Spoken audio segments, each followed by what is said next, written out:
এই চোর তাই চোর। এখন নতুন করে যুক্ত হয়েছে ফাইল চোর মমতা, জেনে গেছে জনতা।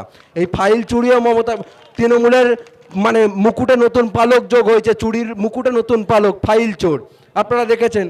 তারপরে চলে গেলেন আবার অফিসে, সেখান থেকেও কিছু জিনিস ফাইলের পর ফাইল বোঝাই করে নিয়ে আসছে, তার গাড়ির পেছনে এসে তুলে দিচ্ছে।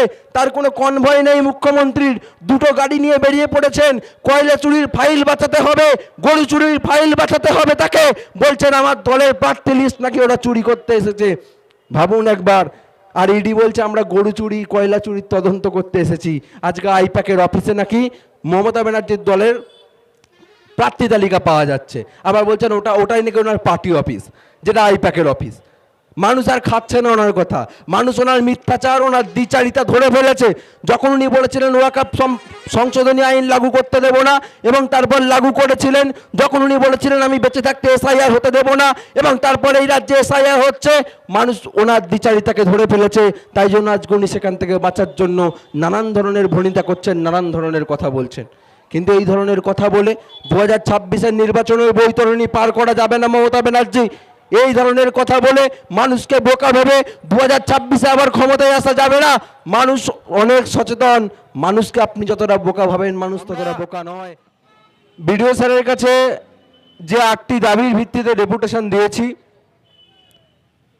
তিনি প্রায় প্রত্যেকটিতেই আমাদেরকে আশ্বস্ত করেছেন। তার মধ্যে প্রথম যে দাবি আমাদের ছিল যে এসআইআর নিয়ে নাগরিকদের যে হয়রানি হচ্ছে সেই হয়রানি বন্ধ করতে হবে। এটা সত্যি কথাই যে এই হয়রানি বন্ধ করা বিডিও স্যারের হাতে নেই। তারাও তিতিবিরক্ত, বিভিন্ন ডব্লিউবিসিএস অফিসারদের ফেসবুক পোস্টও আমরা দেখছি, তারাও বিরক্ত হয়ে যাচ্ছেন। রোজ রোজ নতুন নিয়ম হচ্ছে, আবার সেই নিয়ম পাল্টে যাচ্ছে। কখনো বলছেন মাধ্যমিকের অ্যাডমিট কার্ড প্রমাণ্য নথি, আবার বলছেন মাধ্যমিকের অ্যাডমিট কার্ড প্রামাণ্য নথি নয়। এত কম সময়ের মধ্যে এত বিরাট কাজ পরিচালনা করার ক্ষমতা ইসিআইয়ের যখন ছিল না, তখন ইসিআই এত বড় কাজটা এই কম সময়ের মধ্যে নিল কেন? এই জবাবদিহিটা ইসিআইকেই করতে হবে, ইলেকশন কমিশনকেই বলতে হবে, নির্বাচন কমিশনকেই বলতে হবে যে কেন বেছে বেছে সংখ্যালঘু মুসলিমদের বুথগুলোতেই 1000-1200 ভোটারের মধ্যে 600 থেকে 700 ভোটারের লজিক্যাল ডিসক্রিপেন্সির নামে আবার হিয়ারিংয়ের নোটিশ এলো। এআই দিয়ে কাজ হচ্ছে, কারণ কর্মী নেই। যে কর্মী কাজটা করবে কম্পিউটারে বসে, সেই কর্মী নেই ইলেকশন কমিশনের হাতে। তাই এআই দিয়ে কাজ করতে গিয়ে বাপের নাম ভুলিয়ে দিচ্ছে, বাপের নাম এক আছে হয়ে যাচ্ছে আর এক, নিজের নাম এক আছে হয়ে যাচ্ছে আর এক। আর যে মমতা ব্যানার্জি এই রাজ্যের মুখ্যমন্ত্রী, কখনো বলেছিলেন ওয়াকফ সম্পত্তি ওয়াকফ আইন লাগু হতে দেব না। মুর্শিদাবাদ থেকে সভা করে বলেছিলেন এখানে গুলোগুলি করবেন না, এখানে ওয়াকফের কোনো কোশ্চেন নেই।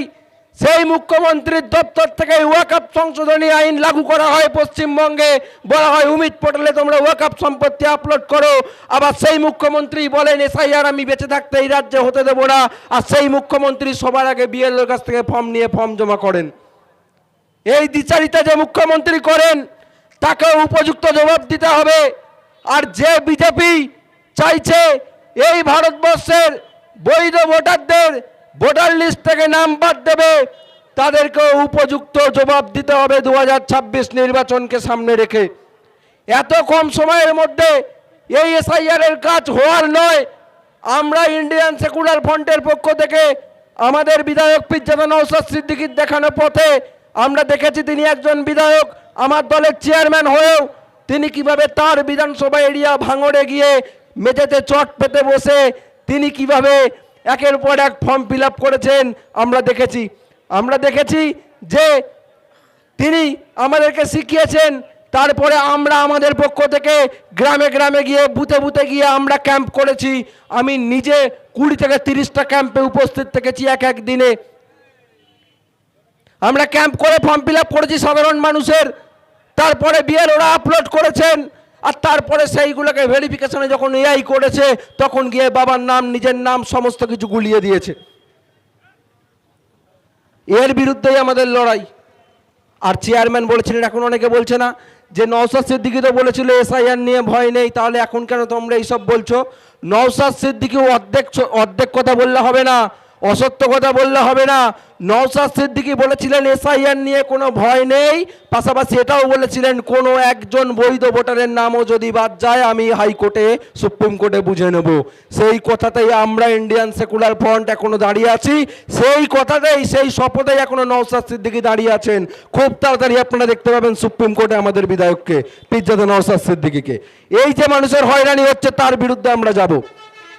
আমাদেরকে বলা হচ্ছিল যে রাস্তা অবরোধ করবো কিনা, আমরা রাস্তা অবরোধ করবো না, আমরা রাস্তা অবরোধ করতে চাইও না। কিন্তু সাধারণ মানুষ যেদিনকে 12 নম্বর জাতীয় সড়ক অবরোধ করবে সেদিন কিন্তু 2 ঘন্টা 3 ঘন্টায় উঠবে না। উত্তরবঙ্গের সঙ্গে দক্ষিণবঙ্গের যোগাযোগকারীর এই রাস্তা দীর্ঘদিন আটক হয়ে পড়ে থাকবে।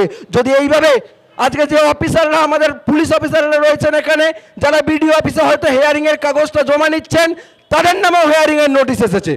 তারাও ভারতের নাগরিক কিনা প্রমাণ করতে হবে, তারাও ভারতে বাংলাদেশ থেকে এসেছে কিনা প্রমাণ করতে হবে। আজকে এরকম চূড়ান্ত বিশৃঙ্খল অবস্থা সারা রাজ্য জুড়ে তৈরি করেছে এই সিআই শুভেন্দু অধিকারীর কথায়, বিজেপির কথায়। আজকে এই বিজেপিকে যারা দোষর করে এই রাজ্যে নিয়ে এসেছে, সেই তৃণমূলকে এদের সঙ্গে জবাব দিতে হবে। এই দায় তৃণমূলকেও নিতে হবে, এই সরকারকেও নিতে হবে, মমতা ব্যানার্জির সরকারকেও নিতে হবে। পাশাপাশি সন্তোষপুর থেকে রাজবাড়িয়া পর্যন্ত যে সমস্ত অস্থায়ী দোকান ভেঙে দেওয়া হয়েছে, রাস্তার পাশে মানবিক দৃষ্টিকোণ থেকে যাতে আবার সেখানে অস্থায়ী দোকান নির্মাণ করা যায়, সেই দাবিও আমরা বিডিও সাহেবের কাছে রেখেছি। আমরা বিডিও সাহেবের কাছে দাবি রেখেছি, তিনি বলেছেন অলরেডি, এটা তিনি দপ্তরে পাঠিয়েও দিয়েছেন, যে এই বিডিও অফিস লাগোয়া যে দোকানগুলো ভাঙচুর হয়েছে, প্রায় 200 দোকান, যাতে বিডিও অফিসের পাঁচিল বরাবর বসতে পারে রাস্তা হয়ে যাওয়ার পর, সেই বিষয়টাও বিডিও সাহেব দেখবেন বলেছেন। পাশাপাশি আমডাঙ্গা যে কমিউনিটি হল নির্মাণ হওয়ার কথা রয়েছে, সেইখানেও আমরা দাবি করে এসেছি আমডাঙ্গা কমিউনিটি হল যাতে তাড়াতাড়ি নির্মাণ হয়, তিনি সেটাও দেখবেন বলেছেন। ওটা জেলা পরিষদের জমি আছে, জেলা পরিষদ যদি এনওসি দেয় আমরা খুব তাড়াতাড়ি ওই জমিতে কাজ শুরু করতে পারবো। এবং আমডাঙ্গায় একটি ইংলিশ মিডিয়াম স্কুল তৈরির দাবি আমরা আজকে করেছি। সিবিএসসি বোর্ডের আন্ডারে একটি ইংলিশ মিডিয়াম বিদ্যালয় যাতে আমডাঙ্গায় প্রতিষ্ঠা করা যায়, বিডিও স্যার বলেছেন আপনাদের পক্ষ থেকে জমির প্রপোজাল দিন, কোথায় জমি রয়েছে আমরা ভেবে দেখব।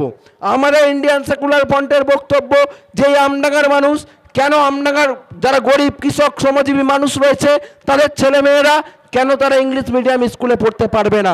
আজকে সরকারি স্কুলগুলোর অবস্থা, সেখানে শিক্ষক নেই, শিক্ষিকা নেই, মিড ডে মিল কোথাও কোথাও বন্ধ, কোথাও বেশিরভাগ জায়গাতেই মিড ডে মিলে দুর্নীতি হচ্ছে।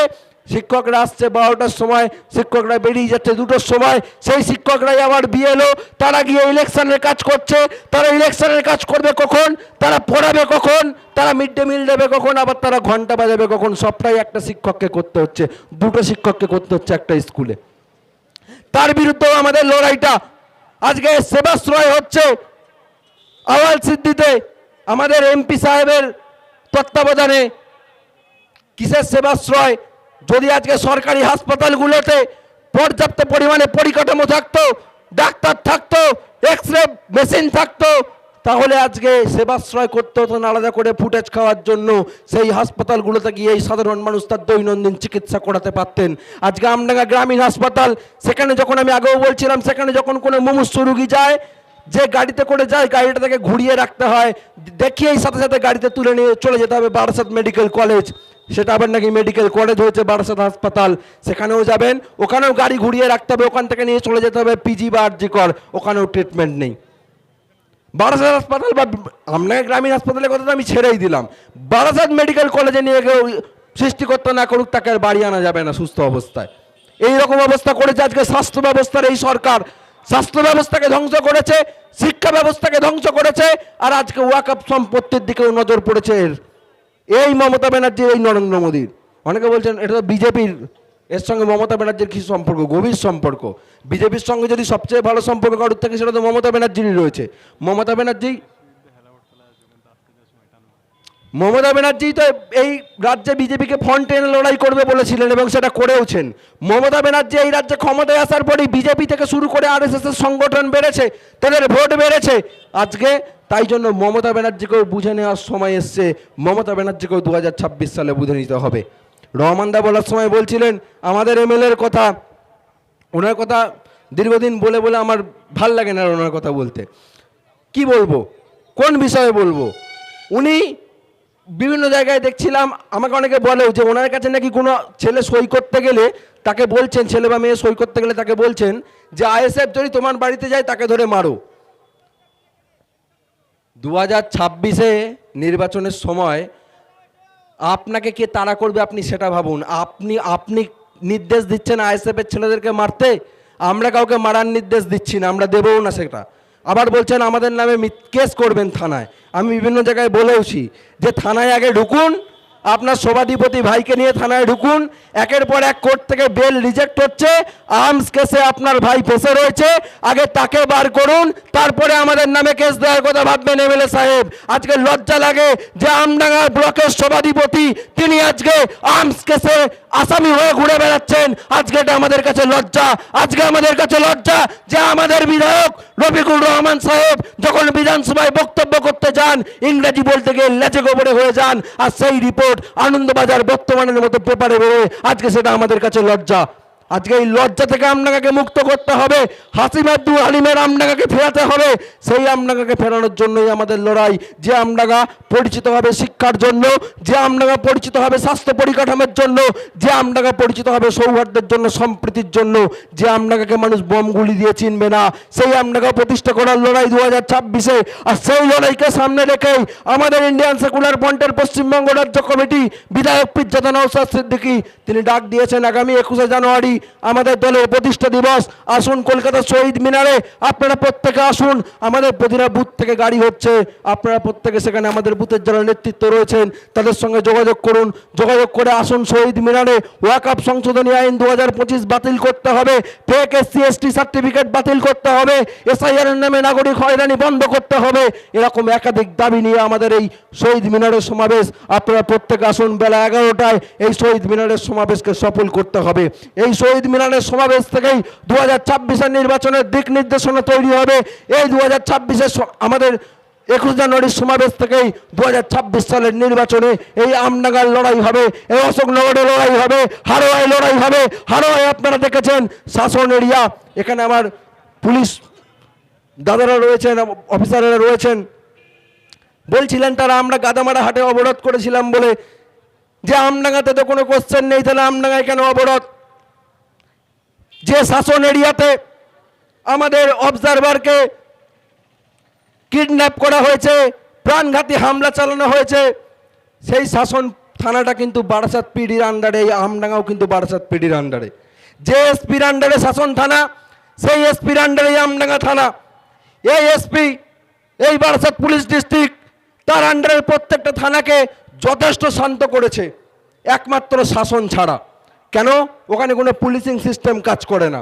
লোকে বলে ওটা তৃণমূলের পার্টি অফিস, ওখানে গেলে তৃণমূলের কথাই শেষ কথা। ওখানে তৃণমূল আসলে পুলিশ প্রশাসনকে চালায়, বারাসাত এসপি পুলিশ প্রশাসনকে চালায় না। তাই জন্য আজকে ওখানে এইটা অবস্থা। সেই অবস্থাকেও ভাঙতে আগামী 21শে জানুয়ারি যেতে হবে আমাদেরকে শহীদ মিনার। বারাসাত পুলিশ ডিস্ট্রিক্টের বাকি থানাগুলোর মতো, এলাকাগুলোর মতো শাসন এলাকাকেও শান্ত করতে হবে। কেন বারবার শাসন এলাকা উত্তেজিত হবে? কেন সেখানে বিরোধীরা পতাকা বাঁধতে পারবে না? কেন সেখানে আইএসএফ মিটিং করতে পারবে না? তার দাবিও আমাদেরকে তুলতে হবে। না, আমাদের আমডাঙ্গাতে আমাদের কোনো কোশ্চেন নেই, আমরা কোথাও মিটিং মিছিল করতে বাধা পাচ্ছি না। আমরা তার জন্য আমডাঙ্গা থানার কাছে ধন্যবাদ জানাই, বারাসাত পুলিশ জেলার কাছে আমরা ধন্যবাদ জানাই। কিন্তু পাশাপাশি একথাও ঠিক যে আমার সহযোদ্ধা শুধু আমডাঙ্গায় কেন, যেখানে মার খাবে, যেখানে আমার সহযোদ্ধা আক্রান্ত হবে, আমি সহযোদ্ধা হিসেবে তার পাশে থাকবো। এটাই আমার নৈতিক কর্তব্য, এটা আমি থাকবো, আমার প্রত্যেকটা সহযোদ্ধা থাকবে। পাশাপাশি আমরা একথাও আপনাদেরকে বলতে চাই যে ওয়াকফ সংশোধনী আইন নিয়ে মমতা ব্যানার্জি বারবার করে যে কথা বলেছিলেন যে ওয়াকফ সম্পত্তি ওয়াকফ আইন উনি লাগু হতে দেবেন না, কিন্তু আমরা দেখতে পেয়েছি উনি সবার আগে ওয়াকফ আইন লাগু করেছেন এই পশ্চিমবঙ্গের বুকে। তার বিরুদ্ধে আওয়াজ তুলতে হবে আপনাদেরকে। 2026-এ বুঝিয়ে দিতে হবে মমতা ব্যানার্জিকে, আর মমতা ব্যানার্জির প্রতিনিধি আমডাঙ্গায় যিনি আছেন তাকে, যে যখনই ভোট চাইতে আসবে, নওশাদ ভাইজান একটা কথা বলেন, শুনেছেন নিশ্চয়ই, মমতা ব্যানার্জি কি বলেছিল? দিল্লি গিয়ে আন্দোলন করুন। আর যখনই তৃণমূল 2026-এ ভোট চাইতে আসবে, আপনারাও দেখিয়ে দেবেন দিল্লির রাস্তা, বলবেন চলে যান দিল্লি গিয়ে ভোট চান, এখানে নয়। আরও দেখেছেন আপনারা ইডির দপ্তরে, মাফ করবেন, ইডির দপ্তরে না, ইডি যখন রেড করতে গিয়েছিল কোথায়, একটা বেসরকারি সংস্থার অফিসে, আইপ্যাকে, আমরা দেখলাম মুখ্যমন্ত্রী তিনি একদম উদ্ভ্রান্তের মতো অবস্থা, মাথার চুলগুলো যেন খুলে যাচ্ছে, মুখ টুক শুকিয়ে গিয়েছে, ছুটাছুটি করছেন, কোথা দিয়ে ঢুকবেন বুঝতে পারছেন না, বাড়ির গেটটা কোথায়, ফুটপাত ঢুকে গেলেন। সঙ্গে পুলিশ কমিশনার, কলকাতা পুলিশের কমিশনার চলে গেলেন, রাজীব কুমার চলে গেলেন, একাধিক পুলিশ কমিশনাররা চলে গেলেন, পুলিশ আধিকারিকরা চলে গেলেন। তাদেরকে নিয়ে ঢুকে উনি একটা সবুজ রঙের ফাইল, একটা ল্যাপটপ, ফোন টোন নিয়ে বেরিয়ে চলে এলেন। এসে বলছেন আমি এগুলো, তখন ওনার মুখে বেশ হাসি, উনি বার করে নিয়ে চলে আসতে পেরেছেন। আর সেদিন থেকে এই মানুষ বলা শুরু করেছে, আগে তো যা বলতোই এই চোর তাই চোর, এখন নতুন করে যুক্ত হয়েছে ফাইল চোর মমতা, জেনে গেছে জনতা। এই ফাইল চুরিও মমতা, তৃণমূলের মানে মুকুটে নতুন পালক যোগ হয়েছে, চুরির মুকুটে নতুন পালক, ফাইল চোর, আপনারা দেখেছেন। তারপরেই চলে গেলেন আবার অফিসে, সেখান থেকেও কিছু জিনিস ফাইলের পর ফাইল বোঝাই করে নিয়ে আসছে, তার গাড়ির পেছনে এসে তুলে দিচ্ছে। তার কোনো কনভয় নেই মুখ্যমন্ত্রীর, দুটো গাড়ি নিয়ে বেরিয়ে পড়েছেন। কয়লা চুরির ফাইল বাঁচাতে হবে, গরু চুরির ফাইল বাঁচাতে হবে তাকে, বলছেন আমার দলের প্রার্থী লিস্ট নাকি ওরা চুরি করতে এসেছে। ভাবুন একবার। আর ইডি বলছে আমরা গরু চুরি কয়লা চুরির তদন্ত করতে এসেছি। আজকে আইপ্যাকের অফিসে নাকি মমতা ব্যানার্জির দলের প্রার্থী তালিকা পাওয়া যাচ্ছে, আবার বলছেন ওটাই নাকি ওনার পার্টি অফিস, যেটা আইপ্যাকের অফিস। মানুষ আর খাচ্ছে না ওনার কথা, মানুষ ওনার মিথ্যাচার, ওনার দ্বিচারিতা ধরে ফেলেছে। যখন উনি বলেছিলেন ওয়াকফ সংশোধনী আইন লাগু করতে দেব না, এবং তারপর লাগু করেছিলেন। যখন উনি বলেছিলেন আমি বেঁচে থাকতে এসআইআর হতে দেব না, এবং তারপরে এই রাজ্যে এসআইআর হচ্ছে, মানুষ ওনার দ্বিচারিতাকে ধরে ফেলেছে। তাই জন্য আজকে উনি সেখান থেকে বাঁচার জন্য নানান ধরনের ভনিতা করছেন, নানান ধরনের কথা বলছেন। কিন্তু এই ধরনের কথা বলে 2026-এর নির্বাচনের বৈতরণী পার করা যাবে না মমতা ব্যানার্জি। এই ধরনের কথা বলে মানুষকে বোকা ভেবে 2026-এ আবার ক্ষমতায় আসা যাবে না। মানুষ অনেক সচেতন, মানুষকে আপনি যতটা বোকা ভাবেন মানুষ ততটা বোকা নয়। মানুষ 2021 সালেও আপনাকে সুযোগ দিয়েছে, কিন্তু আমাদের যতটা মনে হয় 2026 সালে আর আপনাকে সুযোগ দেবে না। আর আজকে নওশাদ সিদ্দিকীর নিয়ে আপনি বলছেন যে ভাঙড়ে নওশাদ সিদ্দিকী জিততে পারবে কিনা। আজকে অভিষেক ব্যানার্জি বারুইপুরে সভা করে বলছেন যে নওশাদ সিদ্দিকীকে ভাঙড়ে হারাতে হবে, দক্ষিণ 24 পরগনার প্রত্যেকটা সিটে তৃণমূল কংগ্রেসকে জিততে হবে, ভাঙড়ে নওশাদ সিদ্দিকীকে হারাতে হবে, একটা সিট অন্তত তৃণমূলের বাড়বে, সেটা হচ্ছে ভাঙড়। তার মানে বিজেপির যতগুলো সিট রয়েছে একটাতেও তৃণমূল কংগ্রেসের কোনো মাথা ব্যথা নেই, একমাত্র মাথা ব্যথা নওশাদ সিদ্দিকী। সেই মাথা ব্যথার মলমটাও 2026-এ আমরা রেডি করে রাখবো। ভাঙড়ের লড়াই ভাঙড়ে হবে, আমডাঙ্গার লড়াই আমডাঙ্গায় হবে। প্রত্যেকটা ইঞ্চিতে তৃণমূল কংগ্রেসকে বুঝে নেওয়া হবে, প্রত্যেকটা ইঞ্চিতে বিজেপিকে বুঝে নেওয়া হবে। 1 ইঞ্চি জায়গা তৃণমূল বিজেপিকে ছাড়া হবে না। আইএসএফ রাস্তায় থেকে সেই লড়াইটা দেবে নওশাদ সিদ্দিকীর নেতৃত্বে। নওশাদ সিদ্দিকী সেই নাম। আমরা যখন সাবির বলার সময় বলছিলাম, বিডিও অফিস থেকে শুনছিলাম যে ওর নামে কতগুলো কেস রয়েছে। আমরা যখন শিক্ষা ব্যবস্থার উন্নতির দাবিতে, কি দাবি ছিল, এই রাহানা সিনিয়র মাদ্রাসায় এই এমএলএ বলেছিলেন যে ওখানে আলিয়া ইউনিভার্সিটির ক্যাম্পাস তৈরি করবেন, ভুলে গেছেন বোধহয়। আমরা সেই দাবি নিয়েই যে রাহানা সিনিয়র মাদ্রাসায় আলিয়া ইউনিভার্সিটির ক্যাম্পাস করতে হবে, আমাদের আমডাঙ্গা যুগল কিশোর কলেজের পরিকাঠামোগত উন্নয়ন করতে হবে, প্রত্যেকটা প্রাইমারি স্কুলে পর্যাপ্ত শিক্ষক শিক্ষিকা নিয়োগ করতে হবে। এই দাবিতে যখন আমরা ডিএম অফিসে অভিযান করতে গিয়েছিলাম তখন আমাদেরকে ওখানে কোনো পুলিশ ছিল না। আমরা বারাসাত গভর্নমেন্ট কলেজের সামনে থেকে যখন মিছিল শুরু করব, ওইখানে প্রচুর পুলিশ, যেহেতু ওটা বারাসাত থানার সামনে, প্রচুর পুলিশ র্যাব তারা চলে এলেন হঠাৎ করে। এই যেমন আজকে আমাদের বিডিও অফিসে ডেপুটেশন রয়েছে, এখানে আমি তো আপাতত দেখতে পাচ্ছি 3টে পুলিশ গাড়ি রয়েছে, এসআই লেভেলের অফিসাররা রয়েছেন, আরও অন্যান্য অফিসাররা রয়েছেন, কনস্টেবল রয়েছেন, র্যাব পর্যন্ত দেখলাম। কিন্তু আমাদের একটা প্রতিনিধিমূলক ডেপুটেশন আমরা দিলাম, চলে এলাম। যদি আমরা ব্যারিকেড করতাম, আমরা ব্যারিকেডে করতাম, ব্যারিকেড ভাঙতাম, আলাদা কথা। আমরা যখন ডিএম অফিসের সামনে গেলাম, সাধারণত আমরা অভিযান কর্মসূচিতে দেখি পুলিশ এটারই কাজ থাকে, পুলিশ প্রতিনিধিমূলক ডেপুটেশন হলেও তাদের দিক থেকে সতর্ক থাকার জন্য তারা ব্যারিকেড তৈরি করে অথবা ফোর্স মোতায়েন করে, যাতে সেইটাকে পেরিয়ে অফিসের মধ্যে আমরা ঢুকতে না পারি। 5 জন 6 জন যাদেরকে ডাকে ততজন ঢুকবো। আমরা দেখলাম ডিএম অফিসের সামনে কোনো ব্যারিকেড তো নেই, কোনো ফোর্সও নেই। আমাদের ছাত্ররা, তাহলে আমরা জানলাম যে তাহলে হয়তো সবাইকে আমাদেরকে ভেতরে ঢুকতে দেবে, কারণ কোনো ফোর্স নেই। দেখলাম গেটটায় তালা লাগিয়ে ডিএম অফিসের যারা সাধারণ 24 প্রতিদিন যারা গার্ডে থাকে ওই অফিসাররাই রয়েছেন, 3 থেকে 4 জন পুরুষ কর্মী আর 1 জন মহিলা পুলিশ কর্মী। মহিলা পুলিশ কর্মীটাকে রেখেছে গেটের বাইরে, অর্থাৎ আমাদের সামনে, আর পুলিশ কর্মী যারা তারা চলে গেছে গেটের ভিতরে। অর্থাৎ আমরা যদি গেট ধাক্কা দিয়ে আমাদেরকে ওই মহিলা কনস্টেবলকে ধাক্কা দিয়ে গেট ধাক্কা দিতে হবে, তারপর আমাদের নামে শ্লীলতাহানি থেকে শুরু করে পুলিশের ওপর আক্রমণ যাবতীয় কেস সুন্দর করে সাজাবেন আর কি। কিন্তু আমরা সেই দিকে যাইনি। আমরা মহিলা পুলিশ কর্মীকে সাইডে মানে যথেষ্ট সাইড করে আমরা গেটে যখন হাত দিই, তখন ভেতরে থাকা পুলিশ কর্মীরা গেটটাকে ঠেলে এই রাজ্যের আয়তনের দিক থেকে সবচেয়ে বড় জেলা উত্তর 24 পরগনার গেটের ডিএম অফিসের গেটের এমন অবস্থা যে দুটো পুলিশের ঠেলাতেই গেটের রড ফট খুলে চলে যায়। আর আমাদের 16 জন ছাত্রের বিরুদ্ধে আমাদেরকে হঠাৎ একজন অফিসার এসে বলেন তোমাদেরকে অ্যারেস্ট করা হলো, চলো। আমরা কোথায় যাব? আমরা রাস্তায় বসে পড়ি, তারপর আমাদেরকে টেনে হিঁচড়ে গাড়িতে তুলে বারাসাত থানায় লোক আপ করা হয়। আমরা এর আগেও এইভাবে লোক আপ হয়েছি, অনেকবার ডিটেন হয়েছি। আমরা জানি আমাদেরকে সন্ধ্যের সময় ছেড়ে দেওয়া হবে। সন্ধ্যের পরে অফিসাররা এসে জানান যে ডিএম তোমাদের এগেনস্টে এফআইআর করেছে, তোমাদেরকে কোর্টে তোলা হবে। আমরা অ্যারেস্ট হয়েছি শুক্রবারে, শনি রবি কোর্ট বন্ধ, তাহলে আমাদেরকে ন্যাচারালি দুদিন থাকতেই হবে আটকে। সোমবার গিয়ে আমরা কোর্টে প্রডিউস হব। কিন্তু আমরা শনিবার দিন স্পেশাল কোর্টে আমাদেরকে তোলা হলো পরের দিন, এবং সেখানে আমরা বারাসাত পুলিশের গালে ন্যায়ের থাপ্পড় মেরে, আইনের থাপ্পড় মেরে আমরা 24 ঘন্টা পরে জেল থেকে বেরিয়ে এসেছিলাম, বারাসাত থানার লোকআপ থেকে বেরিয়ে এসেছিলাম। কিন্তু সেইটা বড় কথা নয়, বড় কথা হলো এই বারাসাত থানায় তৎকালীন যে সমস্ত অফিসাররা ছিলেন, সেটা এসআই হতে পারে, কনস্টেবল হতে পারে, তারা প্রত্যেকে এসে কেউ তুই তোকারি করে কথা বলেননি। কেউ বলছে বাবু, কেউ বলছে সোনা, এমনকি একজন ডিউটি অফিসার ছিলেন, আমি নামটা মনে করতে পারছি না, আমার দুর্ভাগ্য, তিনি তার নিজের মানে ব্যাগে ছিল মশা মারার ধূপ, সেইটা নিয়ে আমাদের মশা কামড়াচ্ছে বলে তিনি জেলে দিয়েছিলেন। তিনি নিজে অন্য কনস্টেবলকে বলে আমাদের জন্য সরু চালের ভাত আনিয়েছিলেন, সরু চালের ভাত, ডাল, আলু সেদ্ধ, ডিম ভাজা আমাদেরকে খাইয়েছিলেন সেদিনকে রাত্রিবেলা। সেটাও বড় কথা নয়, বড় কথা এটাই, যে কটা অফিসার এসে আমাদের সঙ্গে পরিচিত হয়েছিলেন প্রত্যেকে একটাই কথা বলেছিলেন, তোরা নওশাদ সিদ্দিকীর দল করিস? আমরা বলেছিলাম হ্যাঁ। নওশাদ সিদ্দিকী রাজ্যের একমাত্র বিরোধী মুখ এবং আগামী দিনে পশ্চিমবঙ্গে মুখ্যমন্ত্রী হওয়ার দাবিদার এই একটাই ছেলে, একমাত্র শিক্ষিত ছেলে, দেখতে খুব ভালো লাগে, শুনতে খুব ভালো লাগে। যে পুলিশ আমাদেরকে আটক করলো, যে পুলিশ আমাদেরকে ধরে রাখলো, আমাদেরকে মারলো, খিস্তি করলো, বাবা মা তুলে, সেই পুলিশই আমাদেরকে বহুবার, এবং প্রত্যেকে, আমি একজনও বাদ নেই যে বলে এসে নওশাদ সিদ্দিকীর নামে দুটো খিস্তি দিয়ে গেছে বা আইএসএফের নামে দুটো খিস্তি দিয়ে গেছে। প্রত্যেকে এসে বলেছে নওশাদ সিদ্দিকী একটা শিক্ষিত ছেলে, ওনার কথা শুনতে ভালো লাগে। কেউ এসে বলেছেন নওশাদ সিদ্দিকীর সঙ্গে আমি খেলতাম, একসময় ভলিবল খেলতাম। এই ধরনের আর পুলিশের সঙ্গে মানে পুলিশ তার সম্পর্কে ভিউ রাখে।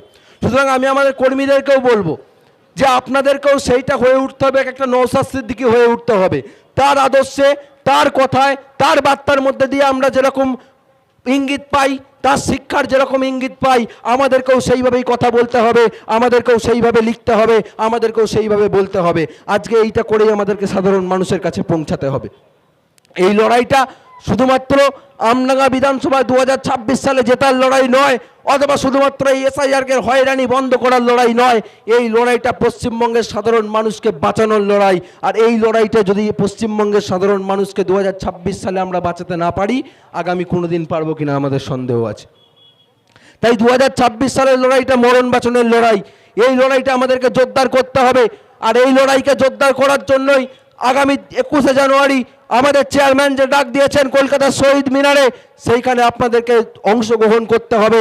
আমাদের চেয়ারম্যান আসার কথা, আসবেন তো বটেই, আরও একজনের আসার কথা রয়েছে, আপনারা শুনেছেন খানিকটা, আমরা কোনো কনফার্ম নই। যদি তিনিও আসেন তাহলে তো জমে যাবে, তার মুখ থেকেও তার বার্তা শোনার জন্য আমরা অপেক্ষা করব।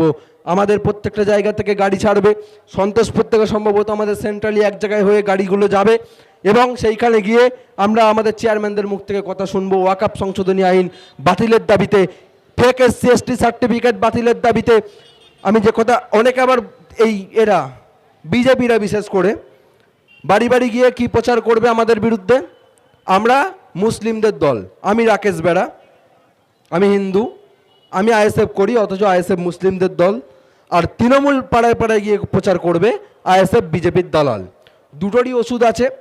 আগের দিন এই তৃণমূলের ক্যাম্পে বসে কে এক মাতব্বর, সে বলছে নাকি পুলিশের সামনে যে লক্ষ্মীর ভান্ডার নিচ্ছিস, আবার আইএসএফ এর ক্যাম্পে বসছিস। লক্ষ্মীর ভান্ডার কি মমতা ব্যানার্জি জমি বিক্রি করছে, দিচ্ছে নাকি রে? লক্ষ্মীর ভান্ডার কার টাকায় দিচ্ছে? জনগণের ট্যাক্সের টাকায়। তোর তো জ্বালা কিসের? লক্ষ্মীর ভান্ডার নেবে, সরকারি প্রকল্পের সুবিধা সাধারণ মানুষের টাকায় আছে, সাধারণ মানুষের নেবে সেই সুবিধা। তার জন্য সে তার দল করতে পারবে না, সে তার পছন্দের দল করতে পারবে না। তুই কোন হরিদাস পাল বল?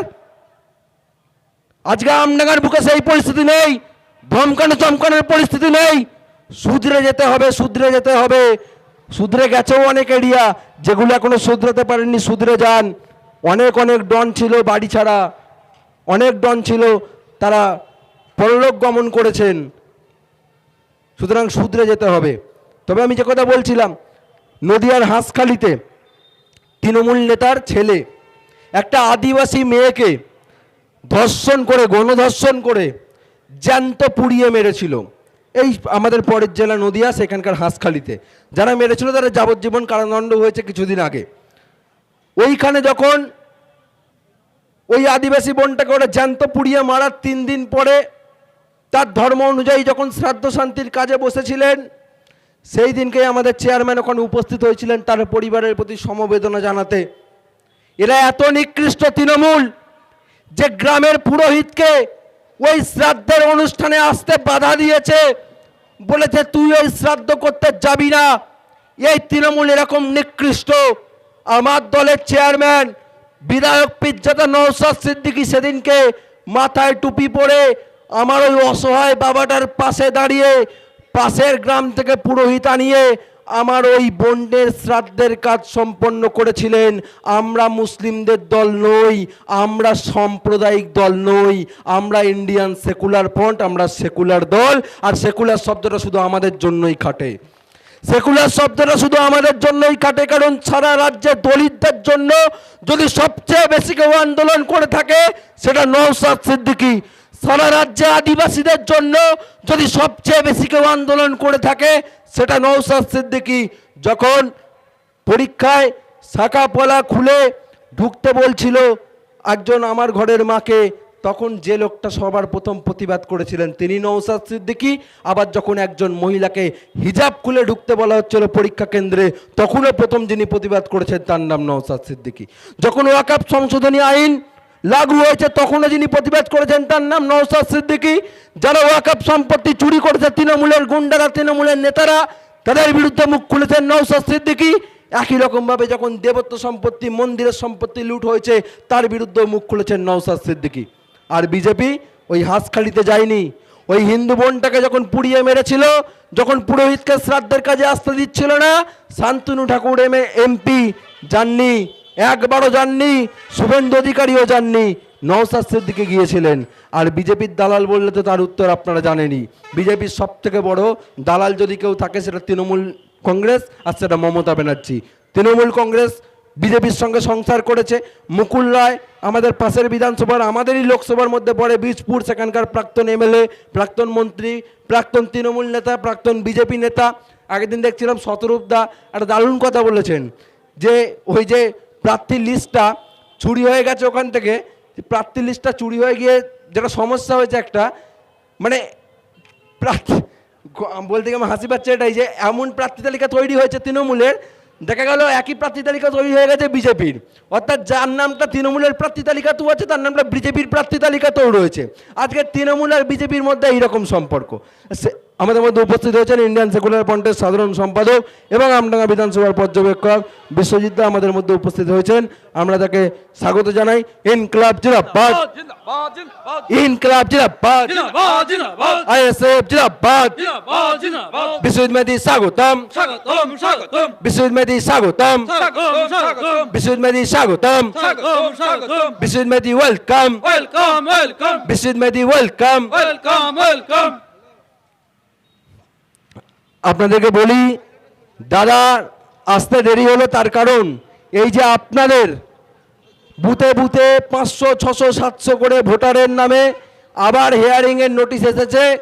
তার জন্য আমার দলের বিধায়ক পীরজাদা নওশাদ সিদ্দিকী এবং আমার দলের সাধারণ সম্পাদক বিশ্বজিৎ মাইতি আজকে নির্বাচন কমিশনারের সঙ্গে দেখা করতে গিয়েছিলেন। ওখান থেকে দেখা করে উনি এখানে আসছেন। সাধারণ মানুষের পাশে আইএসএফ রয়েছে, তৃণমূল কংগ্রেস নেই, এটা পাড়ায় পাড়ায় গিয়ে বুঝিয়ে দেবেন। এই কথা বলে দাদা এসে গেছে। দাদা বলবে আমি তো অনেকক্ষণ বলছি, আমার গলা ভেঙে গেছে। দাদা বক্তব্য রাখবে, আপনারা শুনবেন।